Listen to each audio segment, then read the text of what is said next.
Imagine walking away from the most powerful automotive company in America with $10 million in your pocket and rage burning in your chest.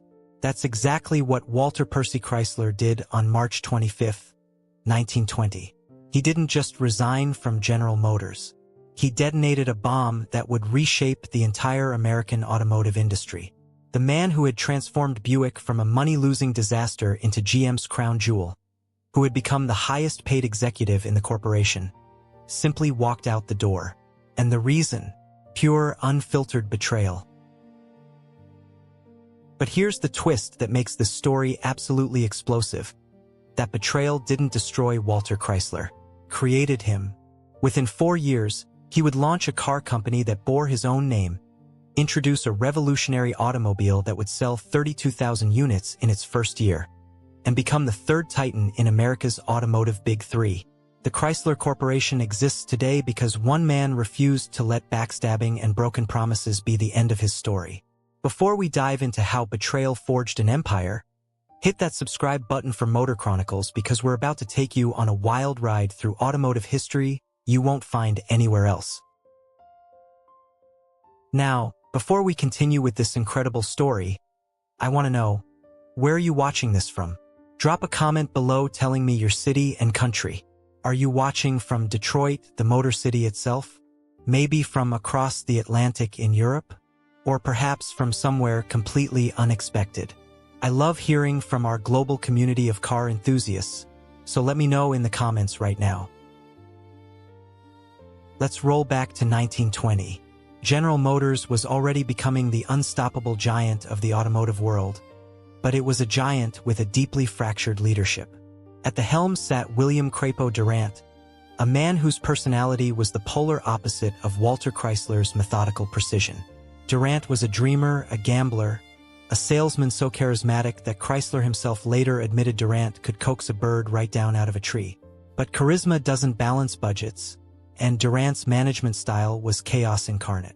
He made massive decisions on impulse, acquired companies on a whim, and ran General Motors like a high-stakes poker game where the chips were millions of dollars and thousands of jobs. Walter Chrysler, on the other hand, was the son of a Union Pacific Railroad engineer from Ellis, Kansas. He had crawled up from the railroad yards through pure grit, mechanical genius, and an obsessive attention to detail that bordered on fanatical. When he joined the American Locomotive Company's automotive division in 1911, he was already making a fortune in the railroad industry. But cars, those noisy, unpredictable, thrilling machines, had captured his imagination completely. Within a year, he was recruited to rescue Buick, which at that time was hemorrhaging money and producing automobiles that barely functioned. What Chrysler did to Buick was nothing short of miraculous. He tore the company apart and rebuilt it from the ground up, implementing revolutionary cost controls, quality improvements, and production efficiencies that would make Henry Ford himself take notice. By 1916, Buick wasn't just profitable, it was generating more money than any other division in General Motors. Chrysler had become the president of Buick and a GM vice president, pulling down an astronomical salary of $600,000 a year, making him the highest-paid executive in the entire automotive industry. He was untouchable, or so he thought. But success breeds envy, and Walter Chrysler's methodical, detail-oriented approach clashed violently with Billy Durant's seat-of-the-pants management philosophy. Durant didn't consult people. He didn't believe in committees or consensus. He made decisions in an instant and expected everyone to fall in line. For a control freak like Chrysler, who demanded to understand every bolt, every cost, every decision, working under Durant was like being trapped in a tornado. The tension between these two titans had been building for years, but the breaking point came in a way that Chrysler would never forget and never forgive. In 1919, Chrysler had just completed a brilliant negotiation.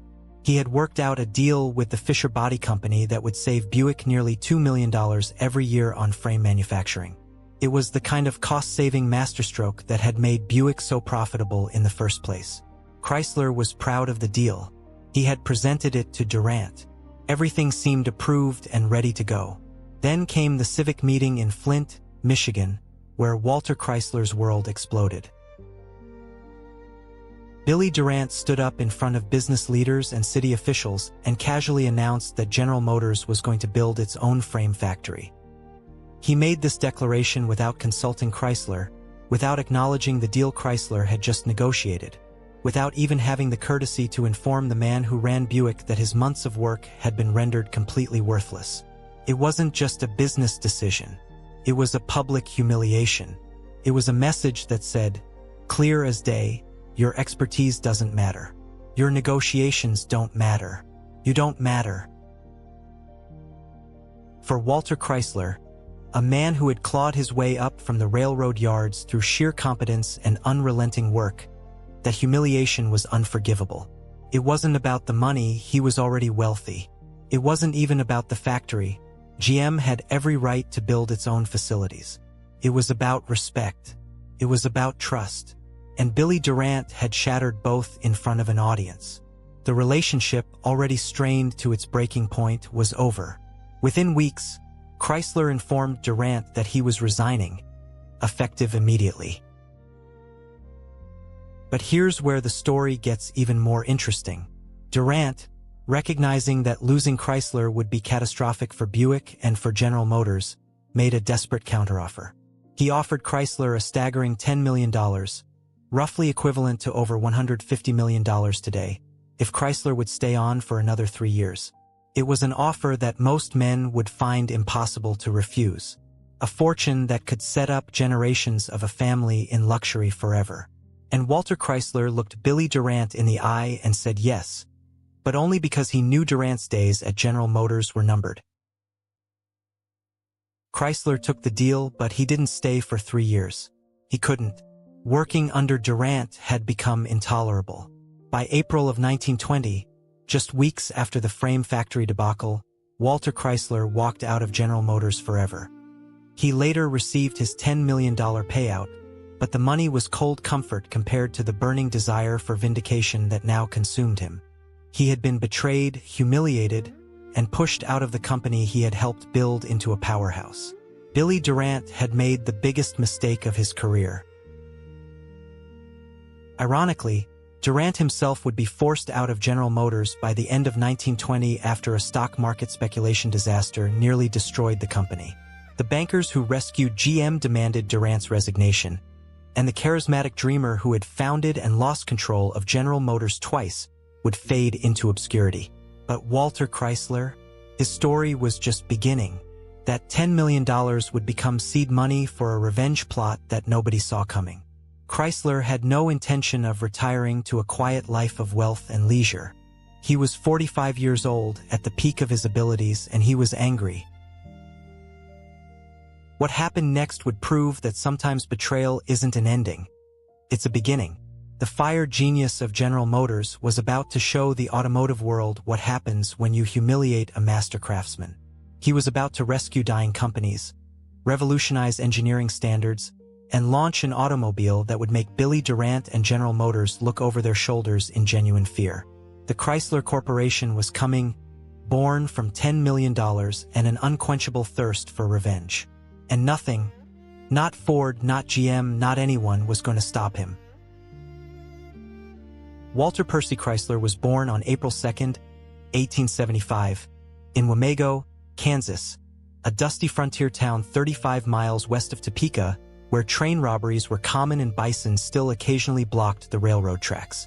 His father, Henry Chrysler, known to everyone as Hank, was a Civil War veteran and a legendary locomotive engineer for the Kansas Pacific Railroad, a man whose hands were perpetually stained with grease and whose eyes could diagnose a sick engine from 50 yards away.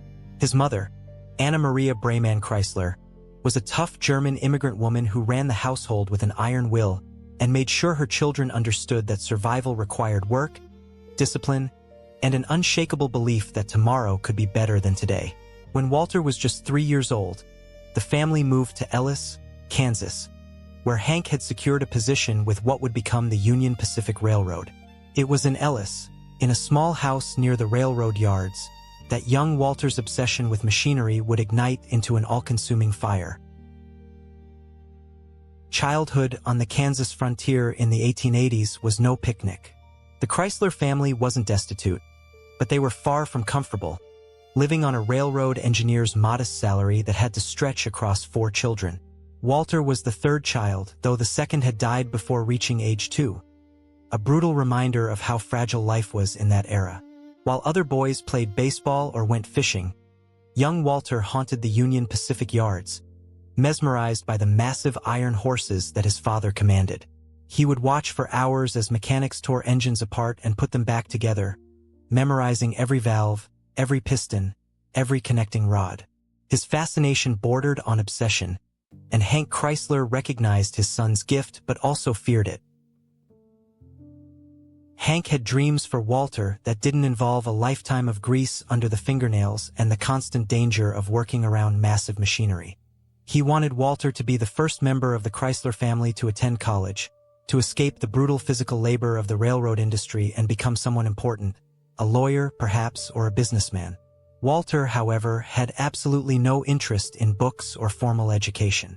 He was intelligent, frighteningly so, but school bored him to tears. The only thing that made his heart race was the chance to take something apart and figure out how it worked. At age 7, he acquired a discarded cigar box and transformed it into a working music box. By age 10, he was repairing watches for neighbors, his small fingers manipulating springs and gears with surgical precision. By age 15, he had made his decision. School was over. Walter left school and immediately found work as a delivery boy, a grueling job that required him to work more than 16 hours a day hauling packages and goods across Ellis for the princely sum of $10 a month. It was backbreaking labor that paid almost nothing, but it was money, and money meant independence. For months, he endured the exhaustion and the low pay because he had a plan. What he really wanted, what he desperately craved, was an apprenticeship at the Union Pacific Railroad shops. He begged his father repeatedly, but Hank refused, still clinging to the dream of college for his stubborn son. The standoff might have lasted years, but Walter's determination finally wore down his father's resistance. In 1892, at age 17, Walter Percy Chrysler walked into the Union Pacific shops in Ellis and took a job as a floor sweeper for 10 cents an hour. It was dirty, mindless work, cleaning up metal shavings, mopping floors, emptying waste bins. But Walter attacked it with ferocious energy and a cheerful attitude that surprised the older mechanics. He arrived early, stayed late, and never complained. He watched everything, absorbed everything, asked intelligent questions, and demonstrated a work ethic that impressed even the hardest, most cynical railroad men. After 6 months of watching Walter prove himself, the shop supervisors went to Hank Chrysler and convinced him to let Walter enter the formal apprenticeship program. Walter was ecstatic, even though accepting the apprenticeship meant a 45% pay cut to 5.5 cents an hour. Money didn't matter. He was finally going to learn the trade that consumed his thoughts. The apprenticeship transformed Walter from an eager kid into a genuine craftsman. He learned to operate lathes and drill presses, to read blueprints, to understand metallurgy and heat treatment, and to diagnose the complex mechanical problems that plagued steam locomotives. He took correspondence courses from the International Correspondence Schools in Scranton, Pennsylvania, studying mechanical engineering through mail-order lessons that he devoured late at night after 12-hour shifts. His salary slowly increased, but it was still barely enough to survive on, let alone support a family. This created a problem, because Walter had fallen deeply in love with a local girl named Della Forker, and she had agreed to marry him, eventually. Della Forker was a remarkable woman who would prove to be Walter's most valuable asset. While her friends married local boys and settled into predictable lives in Ellis, Della understood that Walter was different, that he had a destiny bigger than Kansas could contain. She encouraged him to chase his ambitions even when it meant they would be separated for years.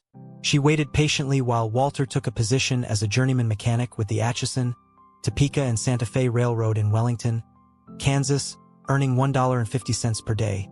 Still not enough to marry on, but getting closer. She waited while he moved to Trinidad, Colorado, working as a foreman and learning from railroad executives who took him under their wing. She waited through his moves to Cheyenne, Wyoming, to Childress, Texas, and finally to Olwine, Iowa. Walter's roaming wasn't random. Each move was a calculated step up the ladder, each position teaching him new skills and expanding his network of contacts. He developed a reputation as a master mechanic who could fix anything and as a demanding foreman who got results. In Trinidad, he met George Cotter, a general superintendent who invited the young mechanic to dine in his private railcar with other railroad executives. Those meals opened Walter's eyes to a world of wealth and power that he had never imagined possible. Cotter became a mentor, showing Walter that ambition could take a man far beyond the shop floor. When Walter was offered the position of master mechanic at the Chicago Great Western Railroad's massive shops in Olwine, Iowa, in 1905, Cotter urged him to take it, even though it meant working for a competitor. The Olwine position was a dream job, supervising shops so large they could service 16 locomotives simultaneously. Walter was 30 years old, married to Della at last, and earning enough money to live comfortably. Within a year, he was promoted to superintendent of motive power, making him responsible for every locomotive owned by the Chicago Great Western. He was earning $12,000 a year, serious money in the early 1900s, and he seemed destined for a long, successful career in the railroad industry. But fate, and Walter's insatiable curiosity, had other plans. In 1908, Walter attended the Chicago Automobile Show, where a gleaming white locomobile caught his eye. It was a beautiful, powerful machine that cost $5,000, an astronomical sum that represented nearly half of Walter's annual salary. Automobiles were still rare, unreliable contraptions that most people viewed as expensive toys for the wealthy. But Walter Chrysler didn't see a toy. He saw the future. He bought the locomobile on the spot, borrowed the money he didn't have, and had it shipped to his home in Iowa. Then, before he even drove it once, he did what Walter Chrysler always did with machines that fascinated him. He took it completely apart. For months, the disassembled locomobile occupied Walter's garage while he studied every component, every system, every innovation. He understood internal combustion engines intellectually, but he needed to understand them intimately, the way he understood steam locomotives. He memorized how the carburetor mixed fuel and air, how the ignition system fired the spark plugs, how the transmission transferred power to the wheels. He reassembled it, drove it, took it apart again, and improved on the original design. His neighbors thought he was crazy, spending a fortune on a car just to destroy it. But Walter Chrysler was doing what he had always done, preparing himself for an opportunity he couldn't yet see but knew was coming. That opportunity arrived in 1911 when Charles Nash, president of Buick Motor Company, came calling. Nash had heard about this railroad genius who could fix anything, who understood machinery at a molecular level, and who had demonstrated leadership skills that had taken him from floor sweeper to railroad executive in less than 20 years. Nash offered Walter a job as works manager at Buick's plant in Flint, Michigan, for $6,000 a year, half of what Walter was currently earning in the railroad industry. Every sensible person in Walter's life told him to refuse. Leave a secure, high-paying railroad career for the chaotic, unpredictable automobile industry? Madness. But Walter Chrysler looked at that offer and saw exactly what he had been waiting for his entire life. A chance to build the future with his own hands. He accepted immediately, and the boy who couldn't afford to finish school was about to change the automotive world forever. The decision to leave the railroad industry for the automobile business was so insane that even Della Chrysler, Walter's biggest supporter, had serious doubts. Here was a man at the absolute peak of his railroad career, earning $12,000 a year as superintendent of motive power for the Chicago Great Western Railroad, responsible for hundreds of locomotives and thousands of employees, respected by everyone in the industry. And Charles Nash was offering him $6,000 a year, half his current salary, to become works manager at Buick Motor Company in Flint, Michigan. $6,000 to jump from a stable, prestigious industry into the chaotic, unpredictable world of automobile manufacturing, where companies were going bankrupt every month and fortunes were being made and lost on technological gambles. Everyone told Walter he was throwing his life away. But Walter Chrysler had spent months studying that disassembled locomobile in his garage, And he understood something that the railroad executives didn't. The internal combustion engine was going to change civilization itself, and anyone who got in on the ground floor of this revolution would become wealthier and more powerful than any railroad baron could imagine. When Walter arrived at Buick's massive plant in Flint in 1912, what he found was simultaneously impressive and horrifying. The factory itself was enormous, one of the largest manufacturing facilities in America, with the engine plant alone covering 6 acres under a single roof. Thousands of workers swarmed through the buildings, and the air was thick with the smell of oil, hot metal, and the deafening cacophony of hammers, drills, and riveting guns. But Walter's trained eye immediately spotted the problem. This gigantic operation was producing cars using methods that belonged in the 19th century. Workers were still building automobiles the way craftsmen had built expensive carriages, with slow, painstaking handwork that required highly skilled labor for every single component. Production was running at roughly 40 to 45 cars per day, and the per-worker productivity was abysmal compared to what Walter knew was possible. Worse, quality control was inconsistent, costs were spiraling out of control, and the company that should have been printing money was barely breaking even.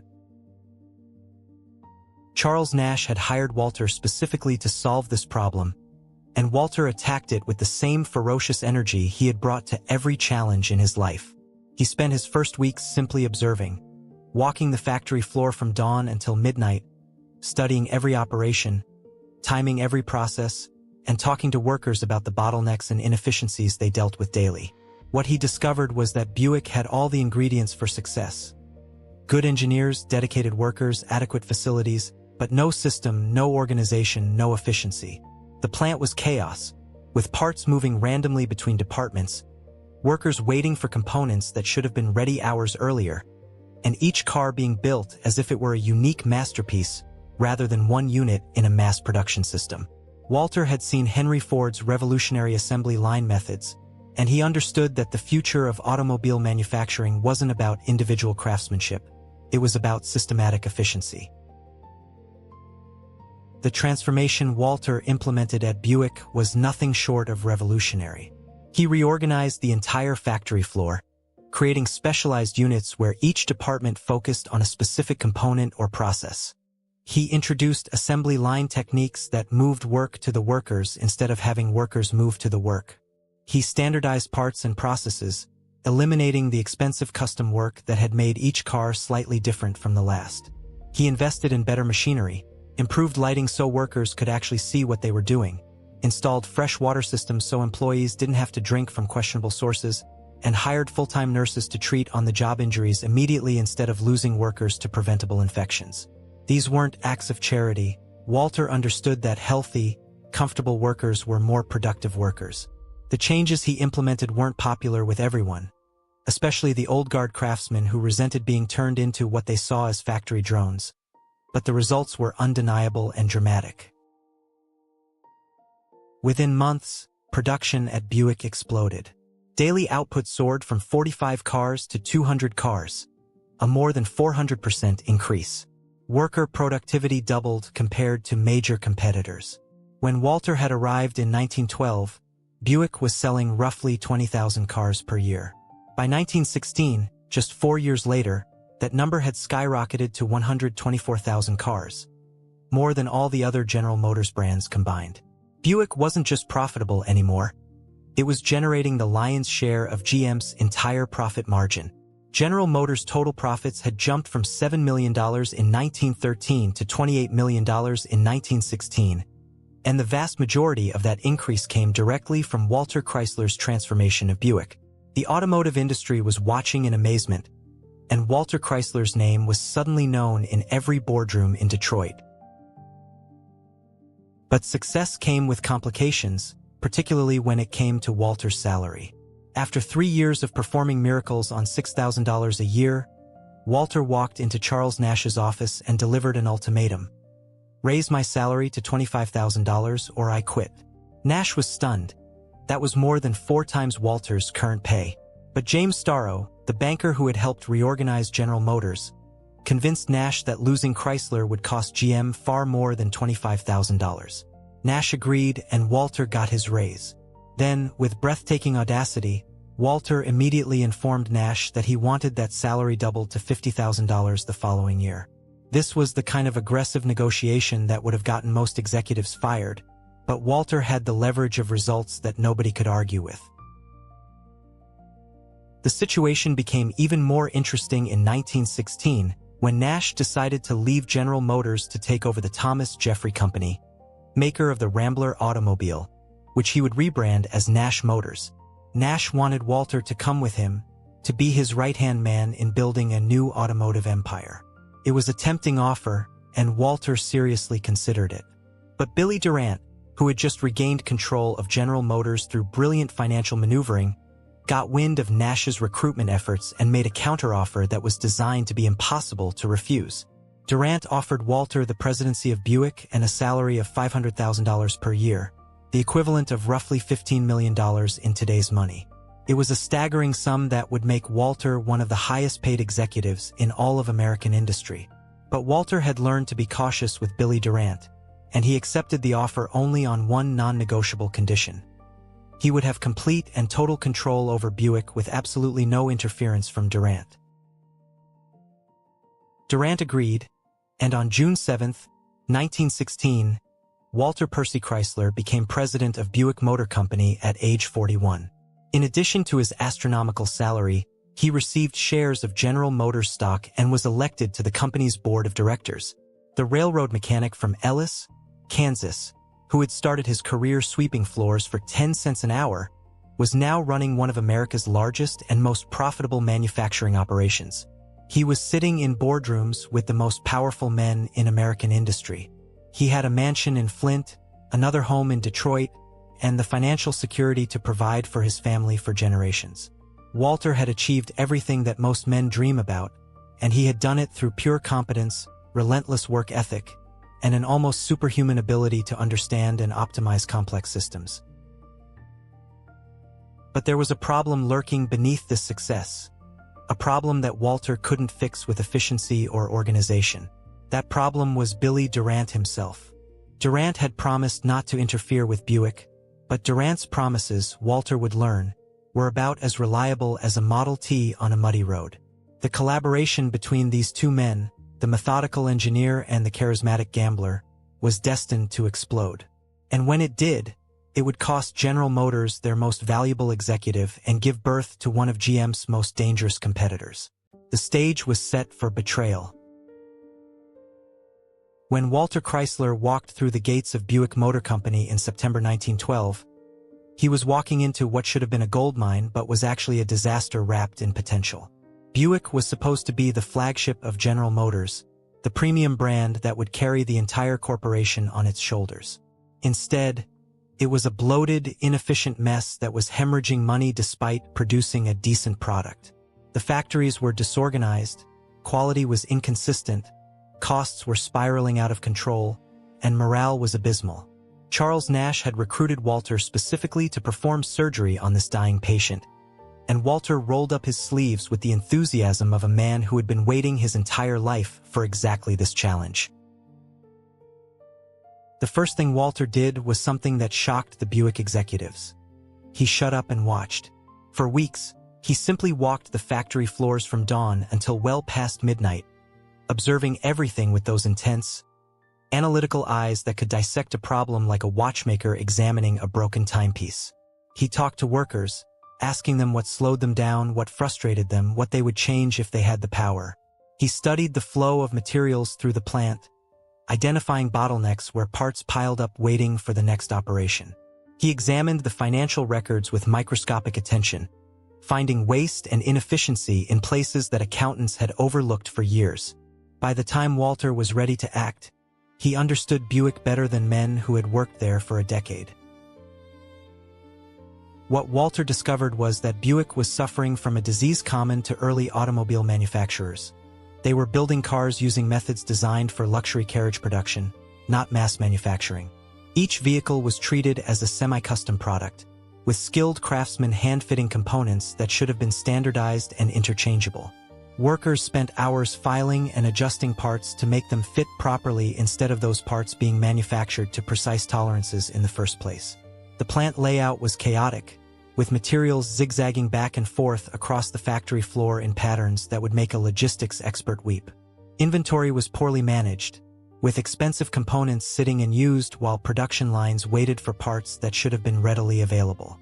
The entire operation was designed for producing small numbers of expensive automobiles, but Buick needed to produce large numbers of affordable automobiles to survive in the rapidly expanding market. Walter's solution was radical and comprehensive.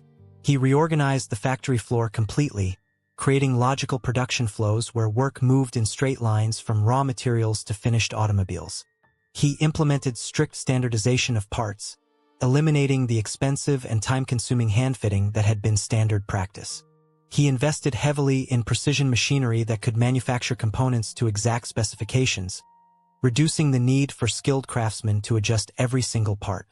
He created dedicated teams for specific operations, allowing workers to become experts at their particular tasks rather than generalists who did a little bit of everything poorly. He improved workplace conditions dramatically, installing better lighting, ventilation, and safety equipment, not out of altruism but because he understood that healthier workers were more productive workers and that workplace accidents cost the company a fortune in lost time and compensation. The resistance to these changes was fierce, particularly from the old guard craftsmen who viewed Walter's methods as an attack on their skills and their livelihoods. These men had spent years learning their trades, and now this railroad mechanic was telling them that their expertise was obsolete, that the future belonged to specialized assembly workers rather than all-around craftsmen. Some quit in protest. Others sabotaged the new systems, deliberately slowing production to prove that Walter's methods wouldn't work. But Walter was relentless and uncompromising. He fired the saboteurs without hesitation, replaced the quitters with workers who were willing to embrace the new methods, and pushed forward with absolute confidence that his vision was correct. Within 6 months, even the skeptics had to admit that something extraordinary was happening at Buick. The numbers told a story that was almost unbelievable. When Walter arrived in 1912, Buick was producing roughly 45 cars per day with massive cost overruns and quality problems. By the end of 1913, daily production had more than quadrupled to over 200 cars per day, and those cars were being built faster, cheaper, and better than ever before. Worker productivity per employee had doubled compared to competitors. Manufacturing costs per vehicle had dropped by nearly 30%. Quality complaints from dealers and customers had plummeted. Buick went from barely breaking even to generating massive profits that kept the entire General Motors Corporation afloat during difficult economic periods. By 1916, Buick was producing more than 124,000 automobiles per year and generating more profit than all the other GM divisions combined. The financial implications of Walter's success were staggering. General Motors' total profits jumped from $7 million in 1913 to $28 million in 1916, and industry analysts estimated that more than half of that increase came directly from Buick's transformation. Walter Chrysler had taken a struggling division and turned it into the crown jewel of America's second-largest automobile manufacturer. His reputation spread throughout the automotive industry like wildfire. Other companies tried to recruit him, offering increasingly absurd amounts of money to bring his magic touch to their operations. Bankers and investors who controlled General Motors financing recognized that Walter was the most valuable executive in the entire corporation, possibly in the entire industry. That recognition translated into compensation that was almost unprecedented for the era. Walter's initial salary of $6,000 a year, already a pay cut from his railroad position, quickly became laughable given the results he was producing. After his first year at Buick, Walter marched into Charles Nash's office and demanded $25,000, more than 4 times his current salary. Nash was stunned, but James Starrow, the influential banker who had helped reorganize GM, convinced Nash that losing Chrysler would cost the company millions. Nash agreed. The following year, Walter demanded that his salary be doubled again to $50,000. Again, Nash agreed because the alternative, watching Walter take his expertise to a competitor, was unthinkable. By 1916, when Billy Durant offered Walter the presidency of Buick, Walter's salary had skyrocketed to an astronomical $500,000 per year plus stock options, making him one of the highest-paid executives in all of American industry. But here's the ironic twist that would ultimately lead to disaster. Walter's very success made him a threat. Billy Durant was a man who needed to be the star of every show, the genius behind every success, the visionary whose brilliant decisions created empires. Walter Chrysler, with his methodical precision and undeniable results, was living proof that General Motors' success came from operational excellence, not from Durant's charismatic wheeling and dealing. Every time someone praised Buick's profits, they were implicitly criticizing Durant's management of the other divisions. Every time Walter implemented a new efficiency improvement, it highlighted how poorly Durant managed the rest of the corporation. Every dollar Walter saved made Durant's expensive acquisitions and risky gambles look foolish in comparison. The miracle worker who had saved Buick was becoming an embarrassment to the man who ran General Motors. Walter was too focused on building the perfect automobile company to notice the political trap that was closing around him. He had negotiated complete control over Buick with no interference from Durant, and Durant had agreed. But Billy Durant's agreements were worth about as much as the paper they weren't written on. Durant was watching, waiting, and growing increasingly resentful of the railroad mechanic who was making him look bad. The stage was set for a confrontation that would change American automotive history. The miracle worker was about to discover that in Billy Durant's General Motors, success could be more dangerous than failure. And when the betrayal finally came, it would be so public, so humiliating, and so unforgivable that Walter Chrysler would have no choice but to walk away from everything he had built and start planning his revenge. William Crapo Durant was the kind of man who could sell ice to Eskimos, sand to Bedouins, and stock certificates to people who had just been bankrupted by his previous stock certificates.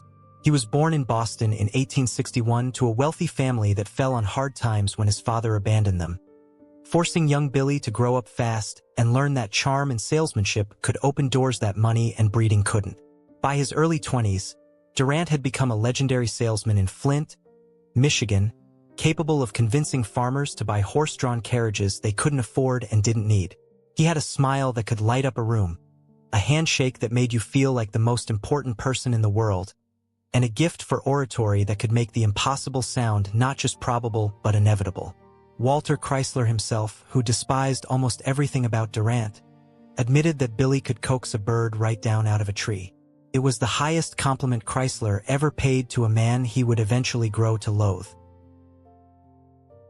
Durant's entry into the automobile business was almost accidental, driven more by opportunism than passion.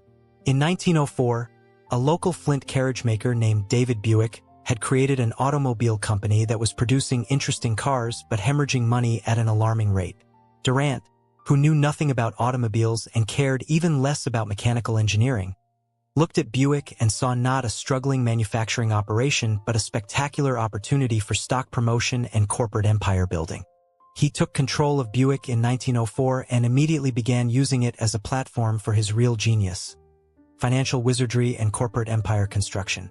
Within 4 years, Durant had transformed Buick from a small, failing company into a moderately successful manufacturer, not through engineering improvements or operational efficiency, but through sheer force of salesmanship and dealer network expansion.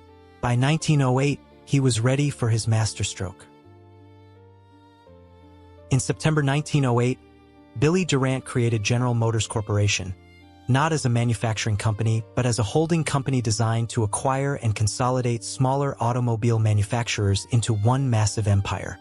It was a brilliant vision decades ahead of its time, anticipating the corporate consolidation that would define 20th century American business. Durant's plan was simple in concept but audacious in execution. Use Buick's profits and borrowed money to acquire every automobile company he could get his hands on, creating a diversified corporation that would dominate the industry through sheer size and market coverage. Within 2 years, General Motors had acquired Buick, Oldsmobile, Cadillac, Oakland, later Pontiac, and more than a dozen other companies, some successful and many that were worthless. Durant was operating on pure instinct and charisma, making acquisition decisions in minutes that should have required months of due diligence, signing contracts on napkins and handshakes, building an empire on confidence and borrowed money. The problem with building empires on borrowed money is that eventually the creditors want to be repaid, and Durant's acquisition spree had left General Motors drowning in debt. By 1910, the banks that had financed Durant's expansion demanded his resignation as the price for a bailout that saved the company from bankruptcy. Durant was forced out of the company he had created, humiliated and stripped of control, but he wasn't defeated. While the bankers installed conservative managers to run General Motors, Durant was already plotting his comeback. He partnered with race car driver Louis Chevrolet to create a new automobile company that would eventually bear Chevrolet's name, but was really Durant's revenge vehicle. Within 5 years, through brilliant stock manipulation and financial maneuvering that bordered on genius, Durant had used Chevrolet to buy back control of General Motors in 1916, triumphantly returning as president of the company that had ejected him just 6 years earlier. This was the Billy Durant that Walter Chrysler had to work with. A man who had built an empire, lost it, and then rebuilt it through sheer force of personality and financial wizardry. Durant was charming, visionary, and completely impossible to work for if you were someone like Walter Chrysler who believed in systematic planning, careful analysis, and organizational discipline. Durant made massive decisions on impulse, often without consulting the executives who would have to implement those decisions. He would walk into a meeting, announce that General Motors was acquiring a new company or building a new factory, and then walk out without explaining how this would be financed or what strategic purpose it served. He ran board meetings like variety shows, jumping from topic to topic without resolution, making promises he had no intention of keeping, and using his legendary charm to deflect any criticism or accountability. For Walter Chrysler, working under Durant was like being trapped in a beautiful nightmare. On one hand, Durant had given Walter complete control over Buick and was paying him an astronomical salary of $500,000 per year. On the other hand, Durant's chaotic management style was the antithesis of everything Walter believed about how businesses should be run. Walter was a man who needed to understand every detail, to control every variable, to know that decisions were based on data and analysis rather than gut feelings and gambles. Durant operated on pure instinct, making million-dollar commitments in the time it took Walter to sharpen a pencil. Durant believed that expansion and market share were the only metrics that mattered, that operational efficiency was boring detail work that could be handled by subordinates. Walter believed that operational efficiency was the foundation of everything, that expansion without profitability was just building a bigger house of cards. The personality clash between these two titans was made worse by the fact that each man's success implicitly criticized the other's approach. Every time Buick posted spectacular profits under Walter's management, it highlighted how poorly Durant's other acquisitions were performing. Every time Walter saved money through careful cost management, it made Durant's expensive gambles look reckless and foolish. Every time Walter demanded detailed financial analysis before making a decision, it was an implicit rebuke to Durant's shoot-from-the-hip management style. And Durant, despite his charm and his affable exterior, was not a man who handled criticism well, especially not from subordinates who were supposed to simply execute his brilliant visions without question. The tension between Durant and Chrysler had been building since Durant's return to General Motors in 1916, but both men were professional enough to maintain a working relationship as long as their interests aligned. Walter needed Durant's protection and the resources of General Motors to continue building Buick into the industry's premier manufacturer. Durant needed Walter's operational genius to keep Buick profitable and generate the cash flow that financed his constant expansion and stock market speculation. It was a marriage of convenience between two people who fundamentally didn't trust or respect each other, held together by mutual financial interest and the awareness that an open break would hurt both of them. But marriages of convenience are inherently unstable, and this one was destined to explode. What made the situation even more volatile was that Durant was playing a dangerous game with General Motors' finances that Walter didn't fully understand until it was too late. Durant had become obsessed with General Motors' stock price, using borrowed money to buy GM shares in an attempt to drive the price higher and higher. He believed that a rising stock price was the ultimate validation of his genius, proof that the market recognized General Motors as the future of the automotive industry. But stock manipulation is a risky game, and Durant was playing with money he didn't have, creating a financial time bomb that would eventually explode and take General Motors to the brink of bankruptcy. Walter, focused on manufacturing excellence at Buick, didn't realize that his boss was gambling the entire company's future on stock market speculation. By 1919, the relationship between Durant and Chrysler had deteriorated to the point where they could barely stand to be in the same room together. Durant resented Walter's methodical approach and his implicit criticism of Durant's management style. Walter was increasingly frustrated by Durant's refusal to consult him on major decisions that affected Buick and the entire corporation. The bankers who controlled much of General Motors' debt were worried about Durant's erratic management and were quietly grooming Walter as a potential replacement if Durant could be forced out again. The stage was set for a confrontation that would end with one man leaving General Motors forever. The question wasn't whether the explosion would happen, but when and what would trigger it. The answer would come in 1919 in a civic meeting in Flint, Michigan, where Billy Durant would make a casual announcement that would cost General Motors its most valuable executive and create one of Durant's most dangerous competitors. By the fall of 1919, Walter Chrysler had reached the absolute pinnacle of corporate success in America. He was president of Buick, vice president of General Motors, in charge of all operations, earning $500,000 per year plus stock options, and sitting on the board of directors of one of the world's largest corporations. His transformation of Buick from a money-losing disaster into GM's most profitable division had made him a legend in the automotive industry, and the bankers who controlled much of General Motors' debt viewed him as the only executive with the competence and discipline to eventually replace the erratic Billy Durant. Walter had everything a man could want: wealth beyond his wildest Kansas dreams, power that extended across thousands of employees and multiple factories, and the respect of everyone who understood how automobiles were actually manufactured. But there was one thing Walter didn't have, and it was the thing he valued more than money or titles: the freedom to do his job without constant interference from a man whose word meant nothing. The conflict that would finally destroy the relationship between Chrysler and Durant came, ironically, from one of Walter's most brilliant cost-saving initiatives. Buick needed frames, the steel chassis that formed the foundation of every automobile. And those frames were expensive, representing a significant portion of each car's manufacturing cost. Walter had spent months analyzing frame suppliers, quality standards, and pricing structures with the obsessive attention to detail that had made him successful. He had negotiated a deal with the Smith Corporation, a respected Milwaukee-based frame manufacturer, that would supply Buick with high-quality frames for the 1921 model year at a price that would save the division nearly $2 million annually. It was exactly the kind of operational efficiency that had made Buick so profitable, and Walter was proud of the deal he had hammered out.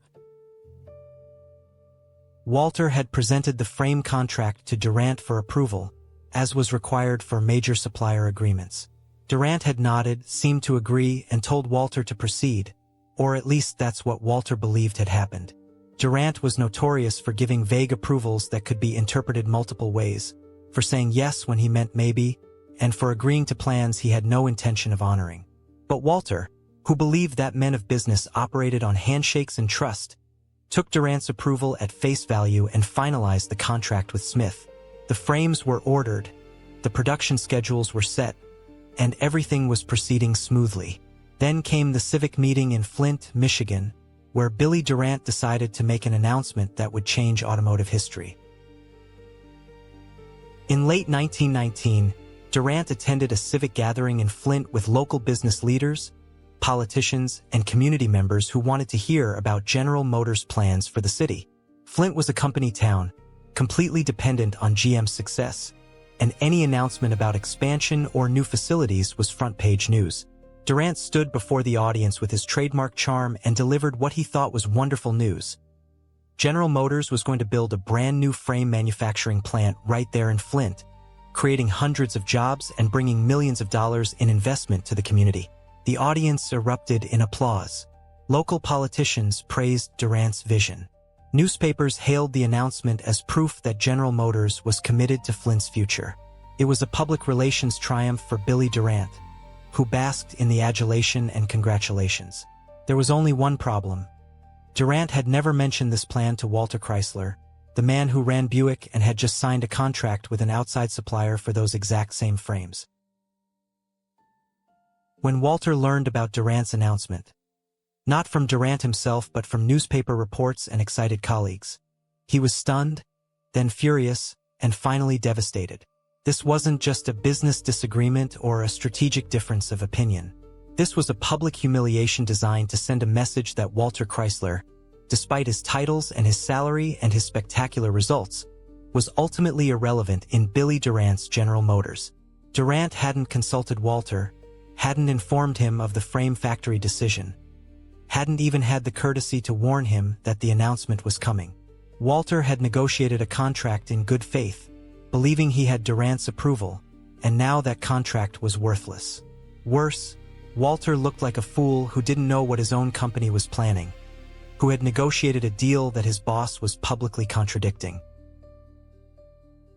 The frame factory incident was the final straw in a relationship that had been deteriorating for years, but it was particularly crushing because it violated every principle that Walter held sacred. Walter believed in organizational hierarchy, in clear lines of authority, in the idea that if you gave someone responsibility, you also gave them the power to execute that responsibility without interference.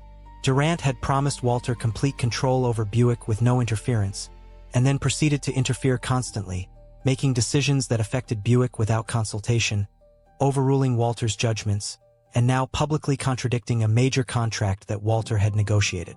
For a man who had built his entire career on competence, discipline, and the belief that hard work and smart decisions would be rewarded, Durant's casual betrayal was unforgivable.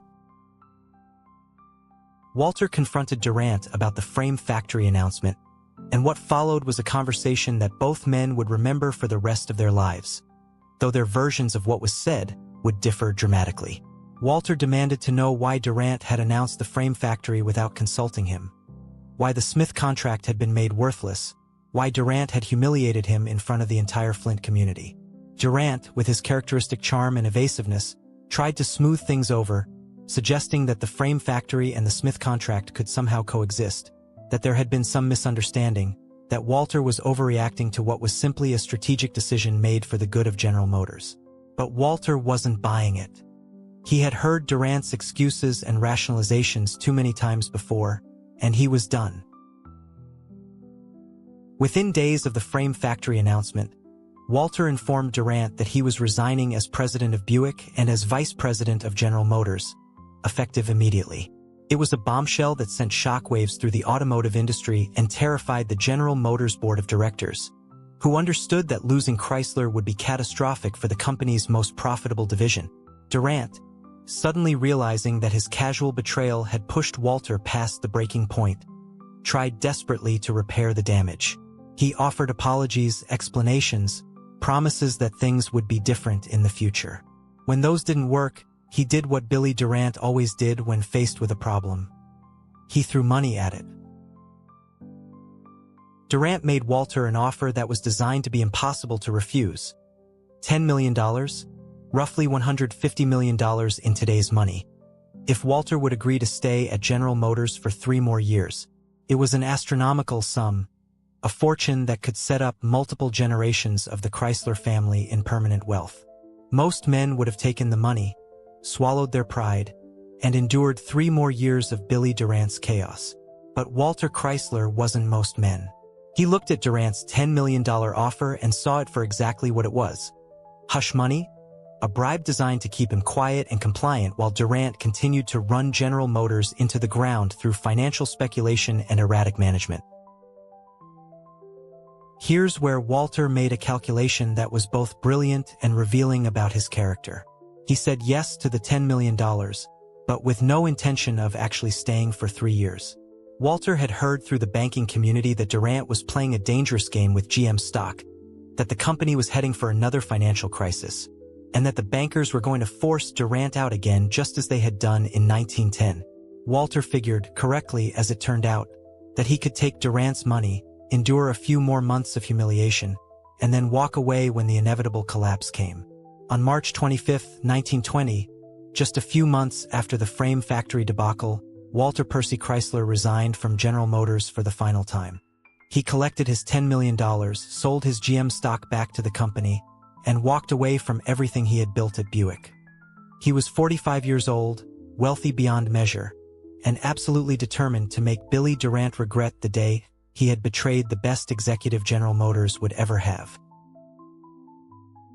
Retirement at age 45 with $10 million in the bank should have been paradise for Walter Percy Chrysler.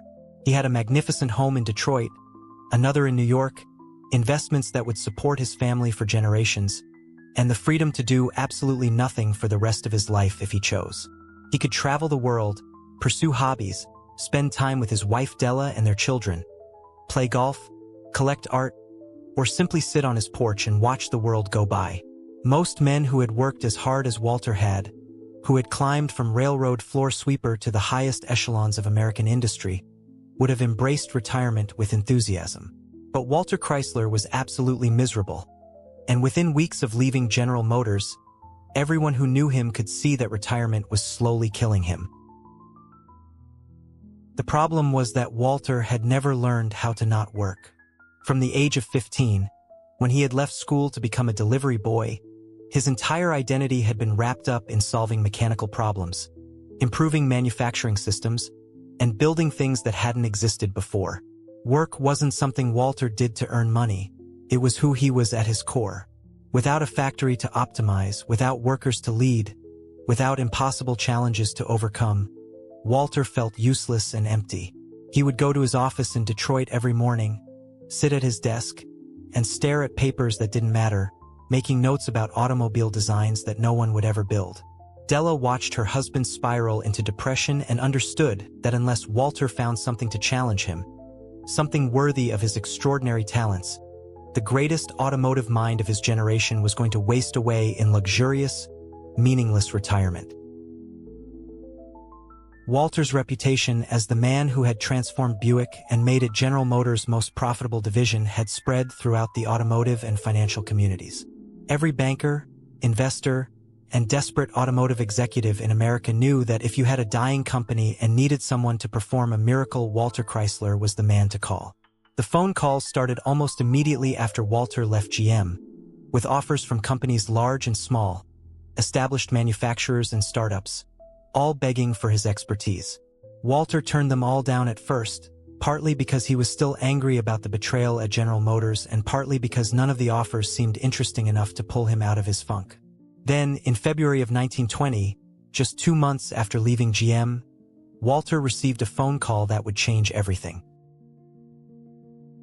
The call came from Ralph Van Vechten, a New York banker who had helped arrange Walter's first automobile loan back in 1908, when Walter had bought that locomobile and taken it apart.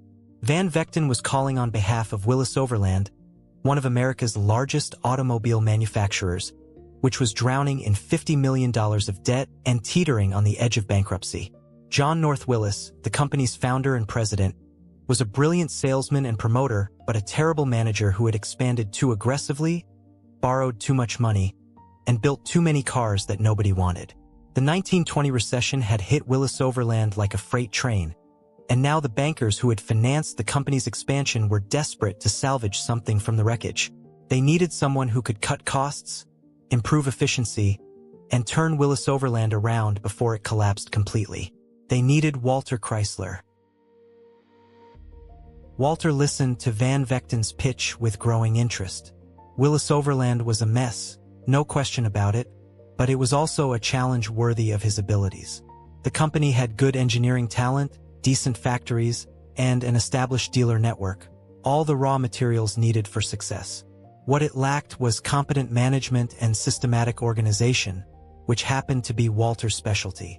But Walter had learned something important from his experience at General Motors. Never again would he work for someone else without absolute control and compensation that reflected the risk he was taking. When Van Vechten asked what it would take to bring Walter Chrysler out of retirement, Walter's answer was so audacious that it made the banker's jaw drop. Walter demanded $1 million per year for 2 years, guaranteed, regardless of whether Willis Overland survived or not. In today's money, that's roughly $15 million per year, an absolutely staggering sum that made Walter's General Motors salary look modest by comparison. But Walter's reasoning was sound, even if it was shocking.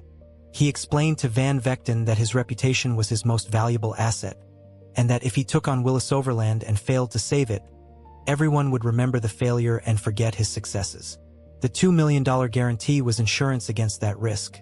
If Willis went bankrupt despite his best efforts, at least he would be compensated for the damage to his reputation. Van Vechten and the other bankers huddled, calculated, and realized they had no choice. Losing $2 million to hire Chrysler was cheaper than losing the entire $50 million investment if Willis collapsed. They agreed to Walter's terms.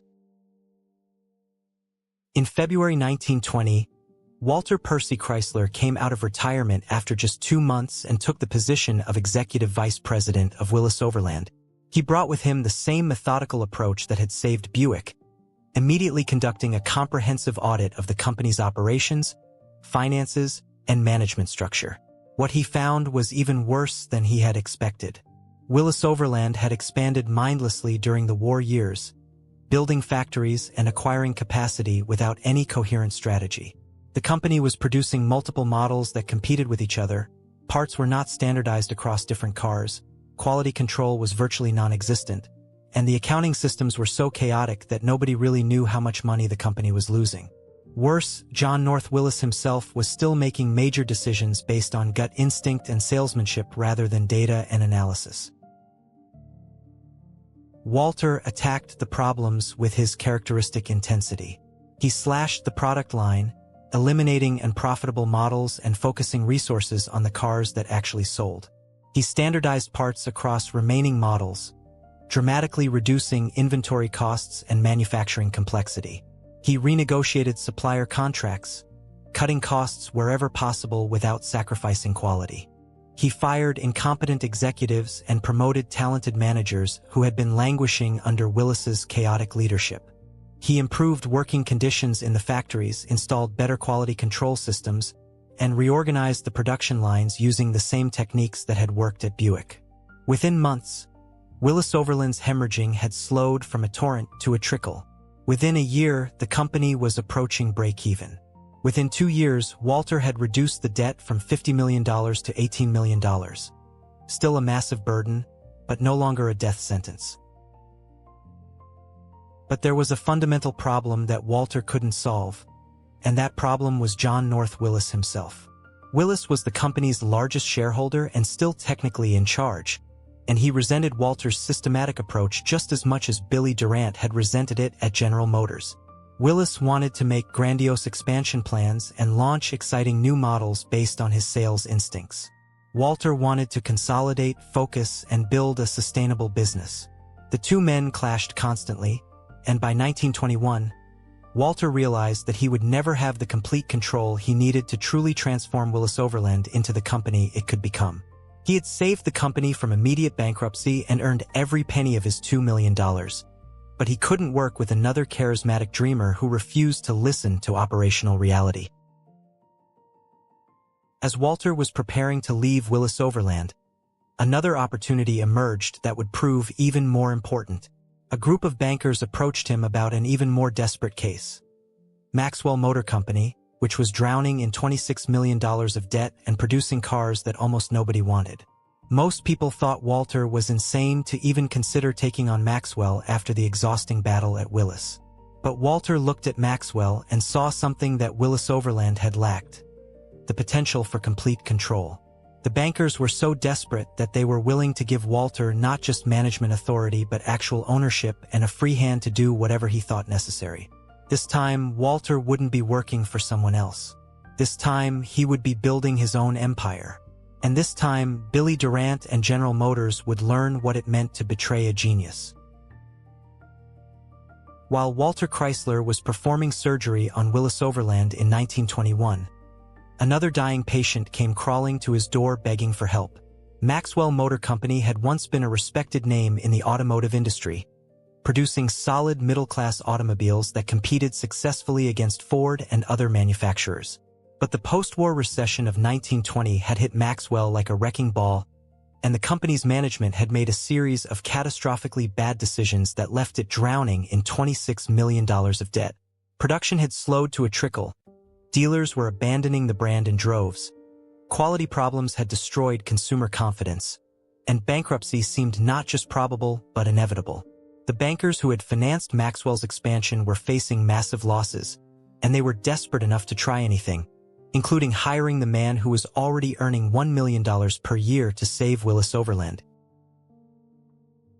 The bankers approached Walter with what they thought was a reasonable proposal. Come to Maxwell as chairman, fix the company's problems, and we'll pay you $100,000 per year. To put that in perspective, Walter was already making 10 times that amount at Willis, and $100,000 was a laughable sum compared to the $500,000 he had earned at General Motors. Most executives would have turned down the offer without a second thought. But Walter looked at Maxwell Motor Company and saw something that the bankers didn't see, something that excited him more than any salary could. The opportunity to build his own automobile empire from the corpse of someone else's failure. Walter accepted the offer, but not because he cared about saving Maxwell. He accepted because he had a secret plan that would eventually make Billy Durant and General Motors wish they had never betrayed him. The situation at Maxwell was even worse than the bankers had described. The company's factories in Detroit were outdated and inefficient, producing automobiles using methods that were obsolete even by early 1920s standards.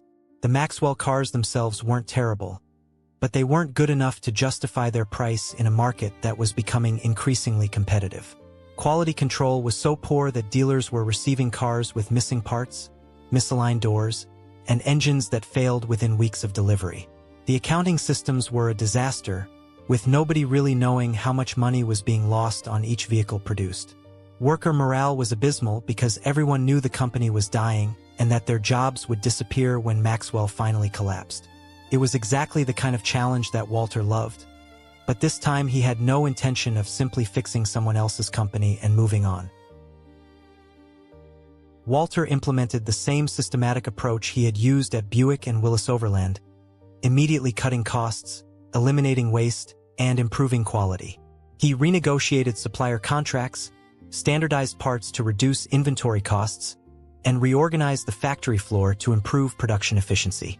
He fired incompetent executives and promoted talented managers who had been ignored under Maxwell's previous leadership. He improved worker conditions and implemented better safety standards, understanding that productive workers were the foundation of any successful manufacturing operation. Within months, Maxwell's losses had slowed significantly. Within a year, the company was approaching break-even. But while Walter was saving Maxwell from immediate bankruptcy, he was also planning something far more ambitious than simply rescuing another failing automobile manufacturer. Even before joining Maxwell, Walter had been developing plans for a revolutionary new automobile, one that would incorporate engineering innovations that would make it superior to anything Ford or General Motors was producing.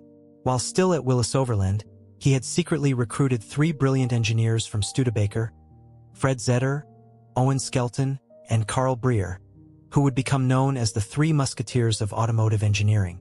These men shared Walter's obsession with mechanical excellence and his belief that engineering innovation, not salesmanship or marketing gimmicks, was the foundation of sustainable success in the automobile industry.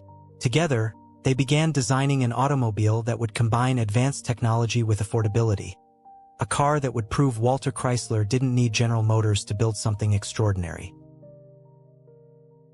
The car they designed was nothing short of revolutionary for 1924. It featured a high-compression 6-cylinder engine that produced more power than competitors while using less fuel, an engineering achievement that required innovations in metallurgy and combustion chamber design. It had 4-wheel hydraulic brakes, a safety feature that most manufacturers still hadn't adopted because of the manufacturing complexity and cost. It included a carburetor air filter and an oil filter, components that extended engine life dramatically but that competitors viewed as unnecessary luxuries. It had rubber engine mounts that reduced vibration, full-pressure lubrication that protected moving parts, and a level of fit and finish that rivaled automobiles costing twice as much. And it was capable of reaching 70 miles per hour, a speed that seemed almost reckless in an era when most cars struggled to exceed 50. Walter called his creation the Chrysler 6, and he was betting everything on the assumption that American consumers were ready for an automobile that combined advanced engineering with reasonable pricing. But there was a significant problem. Maxwell Motor Company, despite Walter's improvements, still had a reputation for producing mediocre automobiles, and dealers were skeptical that anything bearing the Maxwell name would sell well. Walter needed to introduce his revolutionary car in a way that would capture national attention, generate excitement among dealers and consumers, and separate the Chrysler 6 from Maxwell's tarnished reputation. He found his opportunity at the 1924 New York Automobile Show, the industry's most prestigious event where manufacturers unveiled their newest models to dealers, journalists, and wealthy consumers. There was just one problem. Maxwell hadn't reserved booth space at the show, and by the time Walter tried to secure a spot, all the exhibition spaces were sold out. Most manufacturers would have waited until the next year, but Walter Chrysler didn't get where he was by accepting obstacles. He rented the lobby of the Commodore Hotel, directly next to the automobile show venue, and transformed it into a spectacular exhibition space featuring the Chrysler 6. It was a brilliant guerrilla marketing move that forced everyone attending the automobile show to walk past Walter's car on their way into the official event. Dealers and journalists who had planned to ignore Maxwell completely found themselves stopping to examine this remarkable automobile that seemed to come from nowhere. The reception exceeded even Walter's optimistic expectations. Automotive journalists raved about the Chrysler 6 engineering innovations, its smooth ride, its impressive speed, and its remarkable value. Dealers who had been abandoning Maxwell in droves suddenly wanted to know how they could sell this new Chrysler automobile. Wealthy consumers who attended the show began placing orders immediately, willing to wait months for delivery of a car they had only seen in a hotel lobby. By the end of January 1924, Walter had orders for thousands of Chrysler 6s, and he hadn't even begun mass production. The automotive world was stunned, and Billy Durant, watching from the sidelines after being forced out of General Motors again in 1920, must have realized that he had made a catastrophic mistake when he betrayed Walter Chrysler. But Walter's master plan was just beginning. The Chrysler 6 was selling through Maxwell's dealer network and being manufactured in Maxwell's factories, but Walter had no intention of keeping the Maxwell name. He had used Maxwell as a vehicle to build his own company, and now that the Chrysler brand was established and successful, Maxwell was expendable. On June 6, 1925, Walter executed the final phase of his plan. He reorganized Maxwell Motor Company into the Chrysler Corporation, with himself as president and majority shareholder. Maxwell, the company he had saved from bankruptcy, simply ceased to exist, absorbed completely into the new Chrysler Corporation. The revenge was almost complete. The man who had been betrayed and humiliated at General Motors had created his own automobile empire, and he was just getting started. January 5, 1924. The grand ballroom of the Commodore Hotel in New York City was buzzing with anticipation as automotive dealers, journalists, and wealthy enthusiasts gathered for what would become one of the most important automobile unveilings in American history. The official New York Automobile Show was taking place in the convention center next door, featuring displays from Ford, General Motors, and every other major manufacturer in the country. But the real action, the event that everyone would be talking about for years to come, was happening in that hotel lobby where Walter Percy Chrysler had set up an unauthorized exhibition space because he had been locked out of the official show. Under gleaming lights, draped in elegance and surrounded by carefully orchestrated fanfare, sat the automobile that would change everything. The Chrysler 6, a machine that represented 4 years of planning, millions of dollars in development costs, and one man's burning desire to prove that betrayal could be transformed into triumph. The Chrysler 6 wasn't just another automobile entering an already crowded market. It was a declaration of war against the established order, a technical masterpiece designed specifically to embarrass Ford and General Motors by demonstrating that superior engineering could compete with their massive production advantages. Walter and his three musketeers, Fred Zetter, Owen Skelton, and Carl Breer, had poured everything they knew about automotive design into this vehicle, creating a car that combined innovations that most manufacturers considered too expensive, too complex, or too risky to implement. The result was an automobile that seemed to come from the future, incorporating technologies that wouldn't become standard in the industry for another decade. Every component, every system, every detail had been obsessively engineered to be better than anything else on the market. The heart of the Chrysler 6 was its revolutionary high-compression six-cylinder engine, a masterpiece of metallurgy and thermodynamics that produced 68 horsepower, extraordinary power for a mid-priced automobile in 1924. The high-compression design extracted more energy from every drop of gasoline, making the Chrysler 6 both more powerful and more fuel-efficient than competitors.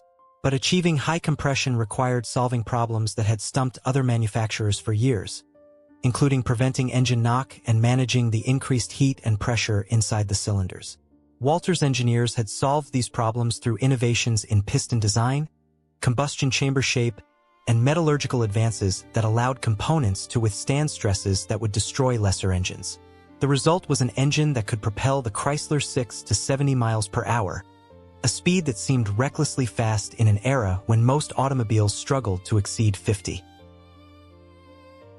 But speed without control is suicide, which is why the Chrysler 6 featured four-wheel hydraulic brakes, a safety innovation that most manufacturers had avoided because of the manufacturing complexity and cost.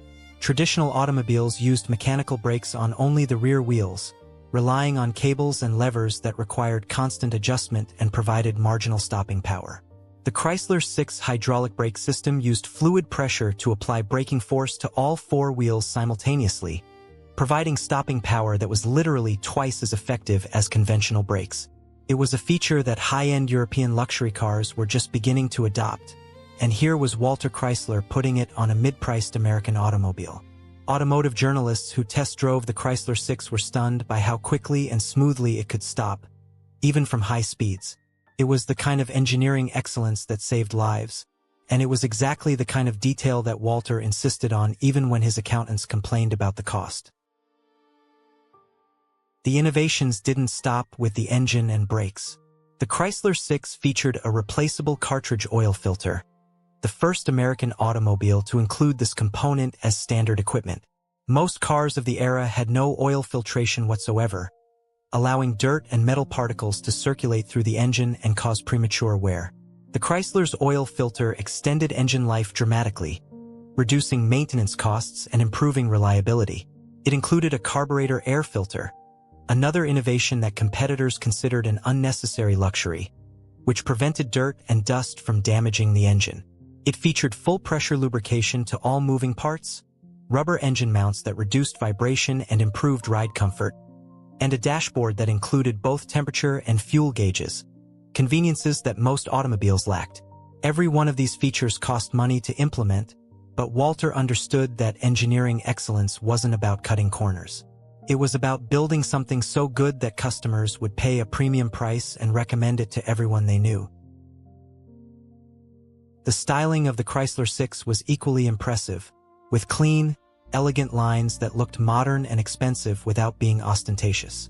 It came in multiple body styles including a touring car, a roadster, a sedan, and a coupe, each one carefully designed to appeal to different segments of the market. The fit and finish were exceptional, with paint that gleamed like jewelry, chrome that sparkled, and interior materials that felt luxurious to the touch. This wasn't some stripped-down economy car trying to compete on price alone. This was a premium automobile offering superior value, priced at $1,595 for the touring model, more expensive than a Ford but significantly cheaper than comparable cars from General Motors' higher-end divisions. It was positioned perfectly to attract buyers who wanted something better than Ford's utilitarian offerings but couldn't afford or didn't want Cadillac's luxury pricing. The reception at the Commodore Hotel exceeded even Walter's optimistic projections. Automotive journalists who had dismissed Maxwell Motor Company as a dying brand were forced to completely reassess their opinions when they examined the Chrysler 6. They praised its engineering innovations, its impressive performance, its smooth ride, and its remarkable value. Dealers who had been abandoning Maxwell began fighting for the right to sell Chrysler automobiles, recognizing that this was a car that would sell itself once customers saw it. Wealthy enthusiasts who attended the exhibition began placing orders immediately, willing to wait months for delivery because they understood they were witnessing automotive history. Within days of the Commodore Hotel unveiling, Walter had orders for thousands of Chrysler 6s, and production couldn't begin fast enough to satisfy demand. By the end of 1924, the first full year of Chrysler 6 production, Walter had sold 32,000 units, a staggering number that shattered every record for a first-year automobile. To put that in perspective, most new car models from established manufacturers sold a few thousand units in their debut year and were considered successful if they reached 10,000. The Chrysler 6 had tripled that benchmark, and demand was still growing. Automotive industry analysts who had predicted that Maxwell would be bankrupt by 1925 were forced to eat their words as the company's financial statements showed millions of dollars in profits. The dealers who had stuck with Maxwell during its darkest days were suddenly making fortunes selling Chrysler 6s as fast as the factories could produce them. And Walter Chrysler, the man who had been betrayed and humiliated at General Motors just 4 years earlier, was now the head of one of America's hottest automotive brands. The revenge was complete, but it was a revenge achieved through excellence rather than spite. Walter hadn't destroyed Billy Durant or General Motors through dirty tricks or financial manipulation. He had simply built a better automobile using the same principles of engineering excellence and operational efficiency that had made Buick successful. The Chrysler 6 proved that you didn't need the massive resources of Ford or General Motors to compete in the automotive industry. What you needed was vision, competence, discipline, and an uncompromising commitment to building products that were genuinely superior to the competition. Every Chrysler 6 that rolled off the production line was a rolling advertisement for what Walter could have accomplished at General Motors if Durant had trusted him instead of betraying him. And every sale was a reminder to the automotive industry that underestimating Walter Percy Chrysler was a mistake that would cost you dearly. On June 6, 1925, Walter Percy Chrysler stood before a gathering of bankers, investors, and automotive journalists to make an announcement that would reshape the American automotive industry. Maxwell Motor Company, the failing enterprise he had rescued from certain bankruptcy just 4 years earlier, was ceasing to exist. In its place rose the Chrysler Corporation, with Walter as president, chairman, and majority shareholder of a company that bore his name and embodied his vision of engineering excellence. The transformation was complete. The man who had been betrayed and humiliated at General Motors had used that betrayal as fuel to build his own automotive empire, one that would challenge the dominance of Ford and General Motors for generations to come.